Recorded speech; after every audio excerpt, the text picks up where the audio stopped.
First, man, thank you so much for doing this interview with me. You are a legend, my friend. The things that you have been able to do and accomplish. First, how does it feel, man, being part of this Breakin convention that's happening for the first time here in Toronto? Thank you so much. It's a Breaking Convention is la creme de la creme of hip-hop dance theater. I've had the honor to be part of the London Festival, and the fact that it's coming here to Toronto and being at Sony Center is huge, and the fact that it's in Canada just in general is really showing the talent that we as Canadian hip-hop artists have, and I'm so honored to be a part of it this year, and I'm so honored for Canada to be able to have such an amazing event. You know, when we talk about hip-hop and this culture and everything, I mean, everybody talks about everywhere else around the world. Do you kind of feel like sometimes Canadians are sort of forgotten or sort of put to the side? You know what? I think back in the day, Canadians were forgotten. I think more and more nowadays we're starting to make a lot of noise, and Canadian dance artists are starting to get recognized all over the world, and they're competing at a very high level. And it's really been amazing to see. I've been in the scene for almost 15 years now, and just seeing how the scene has evolved in all aspects, in terms of community outreach programs, in terms of international competitions, in terms of performance qualities. So it's been just really, really amazing just to see the evolution of the dance community and hip-hop in general within Canada, and how much it's grown, and it's awesome just to be a part of it. I feel like it's kind of like, I feel like I'm that older brother kind of watching right now and be like, yes, I'm proud of all of you guys. Well, man, you're also such an influence and an inspiration to this. You kind of mentioned a decade and a half you've been doing this. What got you into this?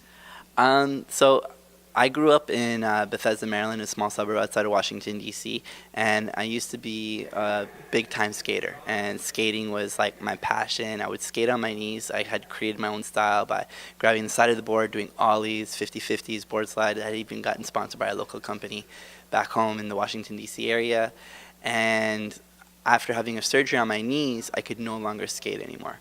And one of my friends who used to skate with me had just gotten into breaking, and he's like, yo, Luca, I think you'd be really good at this. And I fell in love with it and got me into it. And I think that what I really love about breaking and just hip-hop in general is that idea of having to challenge yourself. So I would watch my friends. I would try to learn with what my friends were doing, but there was a lot of movements that I couldn't do physically. But the beauty about hip-hop is that's also about being unique and being yourself. And so I was able to take some of the movements my friends were doing, adapt them to my strengths and to my style, and basically create this unique style. And that's, by being different, that's what got me to where I am. And that's the beauty about hip-hop, and that's the beauty about this culture in general. It's about using your difference as a strength and not a weakness. There is a reason why they call you Crazy Legs, man. I've seen some of the videos and some of the amazing things that you've done. Describe a little bit more about what you do. And I love the fact that you inspire kids, because I've seen some videos when kids are around you and they're just so amazed at what you do, because, man, the crazy legs are going, but the upper body strength, amazing. Thank you. It's actually a Lazylegz, and Lazylegz. And for me, what I love about this is just really the aspect of the energy. You know what I mean? Like I said, this aspect of always challenging yourself and always trying to one-up yourself and proving yourself. But then when you're around an audience that just encourages you, they just give you more and more energy to just really push yourself to the limit. And so when I'm around students or young kids who really are like excited, then it's this feeling of just, you pretty much forget everything that's around you. You know what I mean? Like whatever worries or stresses you might have, whenever I'm dancing, I kind of just forget about everything, and I just have a good time, and I realize the importance is just about living life and loving it. So. Yeah, you definitely do. And correct me if I'm wrong. Were you on Ellen? Yes. Yeah, I was on Ellen. Wow. So we're like this. No joking. What was that like, man? And when did this happen?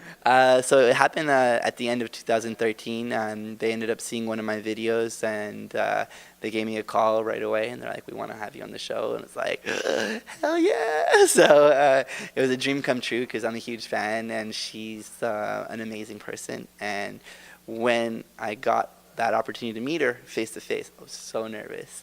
But she also had this really like amazing energy with her, where she just made everything feel good and feel calm. And at the end of my performance, she actually gifted me with a $10,000 check for my honeymoon and for my dance programs. And she hugged me and she goes, "You're a big inspiration. Do whatever you want with the money. We're really proud of you." And that was like a super genuine moment, and like it was just like amazing. It was yeah, I still think back to that moment and just hope that I had that opportunity to meet her again. So I got a feeling you can do anything you want. What are you hoping that people are going to get from this convention? For folks who have probably never been involved in something like this, what do you hope they experience? So I think it's breaking convention, like the whole concept is the idea of breaking the convention, right? And so putting hip hop in the theater is something that you're not used to seeing. So typically when you see dancing, like hip hop dancers, you might see them on the streets busking or just entertaining random audiences. Well, this is, being here in the Sony Center, for example, is just a huge step for hip hop and theater in general.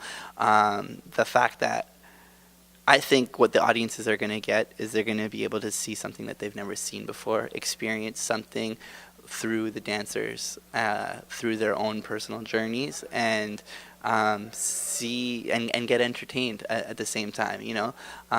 So I'm excited because I know that there's a lot of amazing talent that's going to be able to share their passion, and so I'm excited to see what everyone has. All right, man. And one more question, too. Of course, I'm noticing the shirt. No excuses, no limits. What message do you want to give people out there who are trying to follow their dreams, trying to get through some tough times, trying to get through things? What inspirational words can you give them through the life that you have been able to lead? So the whole idea behind No Excuses, No Limits is really to try to encourage people to live life to the maximum of their ability. So I believe that if you're going to create excuses, and you keep on telling yourself that you can't do something without even trying first, that's where you're giving yourself a limitation. That's where you're creating barriers within your life. But if you learn to give things a try your best, and learn to do things your own way, and not worry about how other people do their things. It's like worry about learning how to do stuff your own way, learning to believe in yourself, then there really are no limits to what we can accomplish. And that's the whole concept, and that's what we try to promote through our performances, through our speeches, and just in general, just in life, just to be able to let people know that anything is possible. Website, Twitter, info, where can we go to follow you? So if you guys want to follow me, you go BBoy Lazylegz. It's all on Facebook, Twitter, Instagram's the same thing. Lazylegz, though, is with the Z at the end. So BBoy, BBoy, LAZYLEGZ. Thank you guys so much. Man, no, thank you so much. Take care. Thank you so much. Peace.